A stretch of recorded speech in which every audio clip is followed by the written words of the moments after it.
En fait, on est dans les années 90, fin des années 90, lorsque les institutions économiques de cette économie numérique commencent à se mettre en place. On est dans un moment un peu difficile pour le capitalisme libéral. Difficile pourquoi? Parce qu'il était triomphant au tournant des années 90, avec la fin de l'Union soviétique, avec l'ouverture de la Chine. Mais à la fin des années 90, on a toute une série de crises financières qui ont eu lieu dans beaucoup de pays du Sud.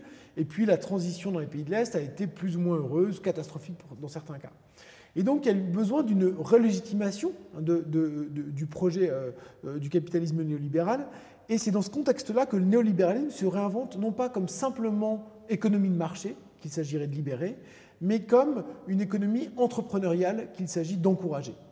Et donc, on garde du néolibéralisme, évidemment, une forme de foi dans les marchés, l'idée qu'il faut que les capitaux puissent circuler librement, être réalloués, l'idée aussi que le travail doit être très libre pour pouvoir circuler, se recombiner, donc ça veut dire moins de protection pour les salariés. Mais il y a également de l'autre côté l'idée qu'il va falloir inciter les capitalistes à innover. Et quelqu'un qui va jouer un rôle très important là-dedans, c'est Philippe Aghion, qui va revisiter la pensée de Joseph Schumpeter en nous disant ben voilà, il faut créer des incitations pour avoir de l'innovation. Et regardez ce qui se passe aux États-Unis dans les années 90, nous dit-il.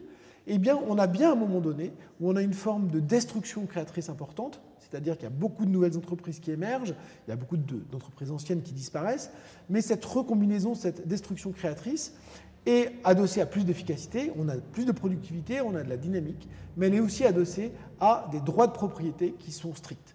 Donc on a un durcissement des droits de propriété, c'est-à-dire qu'on va protéger davantage les innovations, on va davantage protéger, on va avoir des brevets qui vont rester plus longtemps, on va breveter des choses qui auparavant ne pouvaient pas l'être. Et puis aussi, tout simplement, on va souligner l'idée qu'il faut encourager les entrepreneurs et donc moins les taxer. Diminuer la taxe sur les profits est conçu comme un moyen de favoriser l'innovation.